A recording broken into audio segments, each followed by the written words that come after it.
Bonjour, c'est Bernadette et Mélissa. Comme vous le savez, le Festival du livre jeunesse est annulé pour cette année et il est reporté à l'année prochaine. Pour vous faire patienter, nous allons vous lire le livre Mon chien qui pue de Christine Rousset.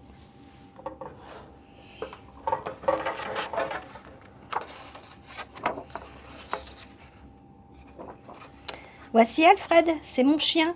Il est gentil, super fort au foot, hyper fort à chat. Il court très vite, me suit partout et ne m'abandonne jamais. Un jour, il a même sauvé une mouche de la noyade. Il a aussi retrouvé Sylvain, le crocodile en mousse de ma petite sœur. Il connaît le nom de tous les arbres, sait prédire le temps qu'il va faire. Il est toujours là quand je pleure, et il ne loupe jamais une occasion de me faire plaisir. Alfred, je l'aime, mais il pue.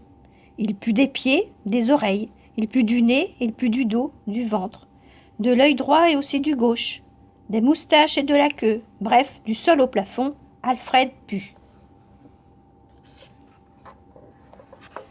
Il pue tout le temps, le matin quand j'avale mon chocolat chaud, pendant mon goûter, quand je mange mes spaghettis et quand je me brosse les dents.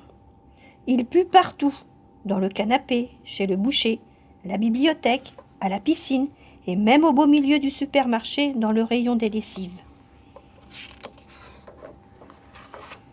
J'aimerais le prendre dans mes bras, mais il pue.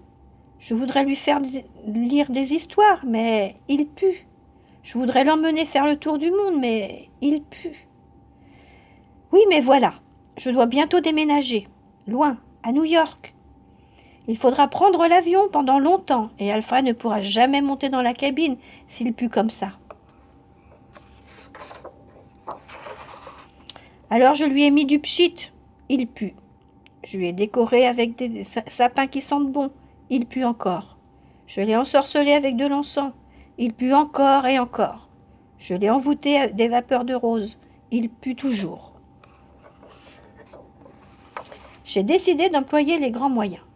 Je l'ai fait mousser, tremper, infuser, bouillonner, mijoter, et là, magie. Alfred ne pue plus. Un vrai caniche royal, un chien de roi pour sûr. Il brille tellement qu'il étincelle.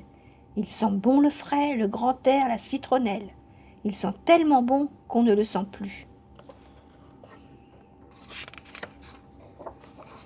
Dans le canapé, plus d'odeur de croquettes écrasées.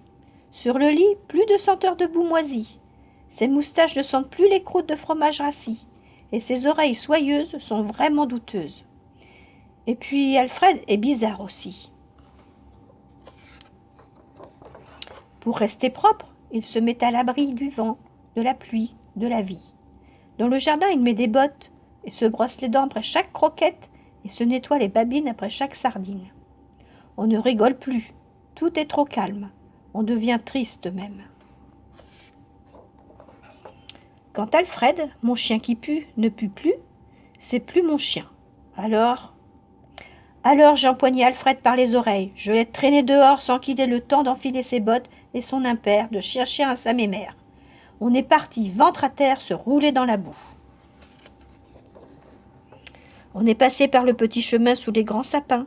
Ça sentait bon le champignon pourri et les feuilles écrasées. Ça faisait du bien de se retrouver. On a partagé mon casse-dalle, du pâté et du fromage. Ça puait fort sur nos moustaches, on avait la classe. On s'est marré, on a souri et on s'est dit qu'on s'aimait pour la vie, comme ça, tout pourri. J'ai bouclé ma valise, Alfred aussi. Demain on prend l'avion et c'est parti pour la grande aventure. Et si Alfred pue, tant pis. Tout le monde pète après tout.